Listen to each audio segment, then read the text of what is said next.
Uma produção do Laboratório de Radiojornalismo da UEM. Quando você é criança, você quer saber o motivo das coisas serem do jeito que são. Tudo é motivo de curiosidade. Por que o céu é azul? Por que tenho que escovar os dentes? Por que esse é meu nome? Essa última pergunta, no meu caso, não rendia questionamento. Meu nome é Paula porque sou filha de Paulo. Essa explicação simples não atiçava muito a minha curiosidade. Pelo menos foi assim, até eu descobrir que tinha nome de rua. Meu nome completo é todo de rua. Os 3 sobrenomes, somados a Paula, nomeiam uma rua em Juiz de Fora e 2 no Rio de Janeiro. Uma delas em Copacabana, a Rua Paula Freitas. De início, parece não ser grande coisa, mas saber que existia uma ligação entre o meu eu e a cidade do Rio de Janeiro virou uma grande coisa para mim quando ainda era criança. Eu era famosa? Meu pai, Paulo Freitas, me levou para conhecer a rua em um dos meus aniversários. Eu queria tirar uma foto com a placa. Sabe como é criança, né?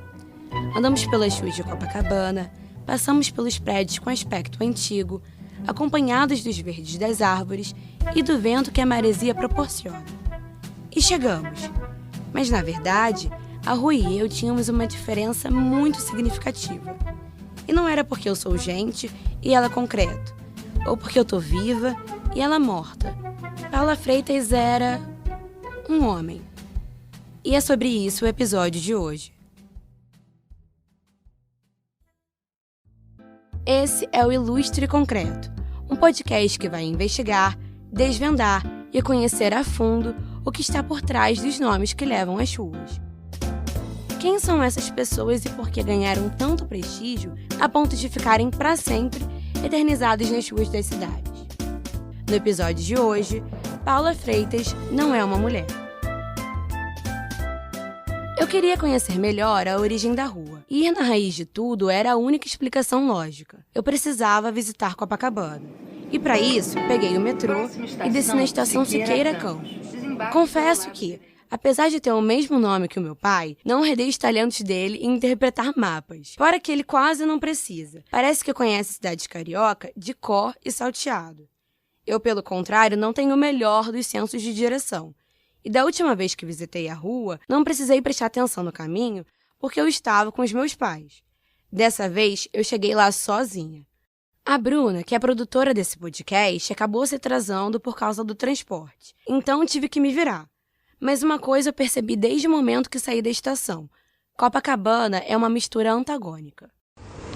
Copacabana parece ser uma mistura do novo com o antigo. A gente vê vários prédios que talvez precisem até um pouco de uma reforma assim, externa, e outros bem modernos. É uma característica. É interessante a gente pensar nisso num contexto de como o passado ainda está muito presente no nosso dia a dia e como isso se reflete na própria estrutura do Rio de Janeiro. Era impossível não pensar em como o passado reflete no presente. Esse clichê é conhecidíssimo, mas não deixa de ser verdadeiro. E por isso, o longo percurso que o papel feminino traçou na sociedade carioca deixou uma marca nos próprios nomes das ruas. Mas isso não é assunto para agora. A melhor forma de te explicar como chegar na Rua Paula Freitas é falando: é só chegar na praia. Eu me perdi várias vezes tentando usar o mapa, até lembrar que quando fui pela primeira vez, caminhei pela orla e segui o percurso, até dar de cara com a placa do meu homônimo. É só ler a descrição da placa que você é pego de surpresa. Contrariando qualquer lógica inicial, Paula não é uma mulher. Antônio de Paula Freitas é o nome marcado na superfície de metal. Do lado direito fica a praia, com os seus artistas de areia e os ciclistas. Olhei para o lado esquerdo e lá estava a rua, tranquila, com um fluxo impassível de moradores, porteiros e turistas. Afinal, Copacabana é um dos principais pontos turísticos do Rio, até quando o tempo fica nublado. Fui caminhando até que fui recepcionada por uma inquilina energética, a cachorrinha Mel, e passeando com ela estava a senhora Zulmira.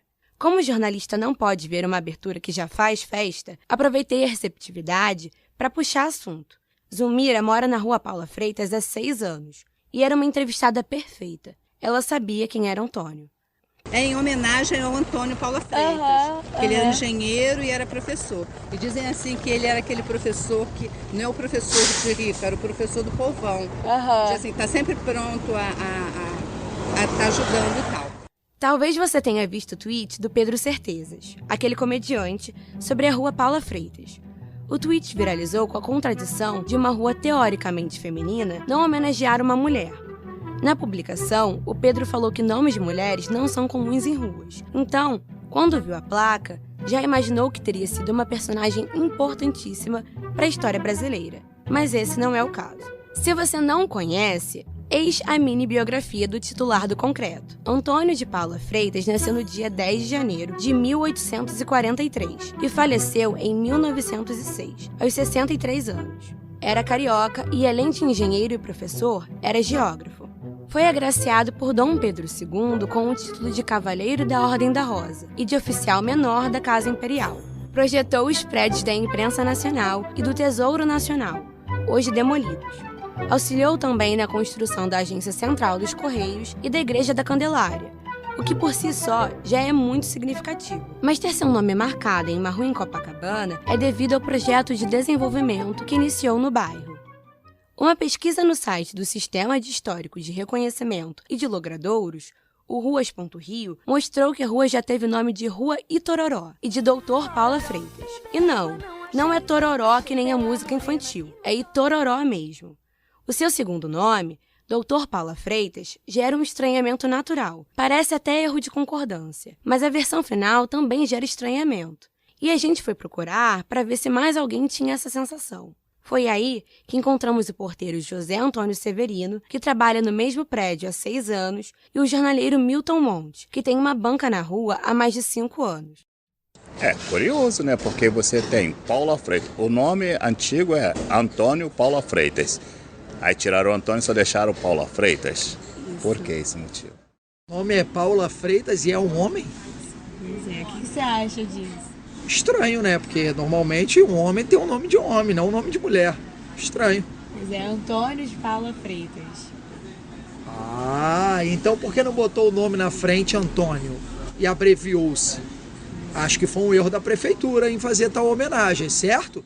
Por mais inédito que pareça, existe uma explicação para a rua não levar o nome do Antônio. É aquela famosa frase, explica, mas não justifica. Essa é a minha opinião, pelo menos. O site Ruas.Rio mostra que já existem 2 ruas com esse título, Antônio de Freitas e Maria da Graça, e jornalista Antônio de Freitas. Mesmo assim, acho importante fazer uma demarcação de gênero. Um levantamento realizado pela agência Gênero e Número indica que apenas 20% das ruas brasileiras levam nomes de mulheres. A representatividade é ínfima. O veículo divulgou, inclusive, o resultado final da pesquisa no vídeo Ruas substantivo ainda masculino. Escuta aí um trechinho. Você deve saber que as mulheres são mais da metade da população brasileira. Elas, apesar de maioria, se mantêm quase invisíveis nos nomes de ruas, avenidas e praças. No Brasil, só 20% dos logradouros classificados por gênero têm nomes femininos. O Rio Grande do Sul é o estado com menos mulheres representadas no espaço público, seguido por Santa Catarina. E o estado que mais faz justiça à memória das mulheres é o Pará. Depois da proclamação da República, personagens históricos começaram a povoar as ruas brasileiras. Até então, os nomes mais usados faziam menção a figuras religiosas e pontos de referência da cidade. Para aparecer em uma placa naquela época, a mulher tinha que ser santa ou ter parentesco com algum homem de destaque. No Rio de Janeiro, o número de mulheres homenageadas acompanha a média nacional. Em 99, foi aprovada uma lei municipal pela alternância de gênero nos logradouros da cidade, mas nomes femininos, como o de Leila Diniz, ainda são raros no meio da horda de homens homenageados. A memória das mulheres importa, e dar visibilidade a elas no espaço público é uma forma de reverenciar essa história. Então, não é puramente uma reflexão sobre o fato de já existir uma rua Antônio de Freitas, e por isso não foi possível utilizar o primeiro nome. É pensar que Paula Freitas mascara um problema enraizado na história brasileira, o baixíssimo reconhecimento feminino em espaços públicos. E isso não fica restrito as avenidas e alamedas. No Rio de Janeiro, de 2.000 monumentos, apenas 20 homenageiam mulheres, de acordo com uma matéria publicada no G1.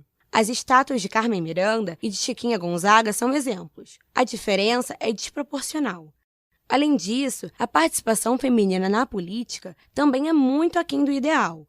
Um outro estudo da União Interparlamentar, que analisa os parlamentos mundiais, indica que o Brasil é o 142º país quando o assunto é a participação de mulheres na política nacional. Isso sem levar em conta quantas dessas mulheres são pretas ou indígenas. O buraco é muito mais lá embaixo do que a gente imagina. Então, com todo respeito a Antônio de Paula Freitas, é importantíssimo iniciar um debate sobre como o machismo, a misoginia e o racismo estão tão arraigados no nosso dia a dia que impactam até os nomes das ruas. Quando os meus pais escolheram meu nome, que de início seria Giovana, eles nem imaginavam no que isso iria dar. Quando eu conheci a Rua Paula Freitas e o seu significado, nem cogitava estudar jornalismo. E aqui estamos. Esse papo todo sobre o passado, mergulhado em discriminação de todos os tipos, em exaltação de qualquer figura masculina minimamente importante, e sobre como o presente reflete tudo isso, me fez pensar no futuro. Pouca gente sabe, mas eu tenho uma lista no celular com possíveis nomes para os meus filhos, que eu nem sei quando vão nascer.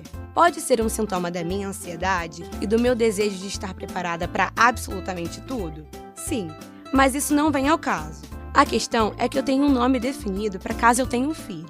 Pode mudar até lá, mas até agora é Vicente. E aí você me pergunta, por que esse nome, Paula? Porque, em um dia aleatório, eu estava andando na Avenida Vicente de Carvalho e achei bonito. Sim, meu filho também vai ter nome de lugar. E o legado continua.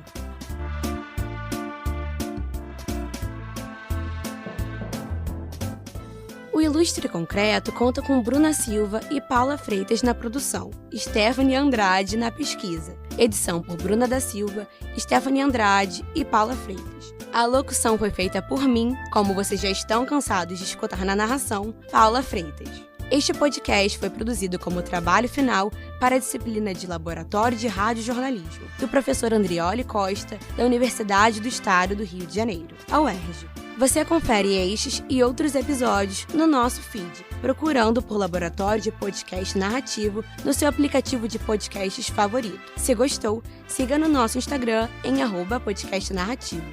Obrigada e até a próxima!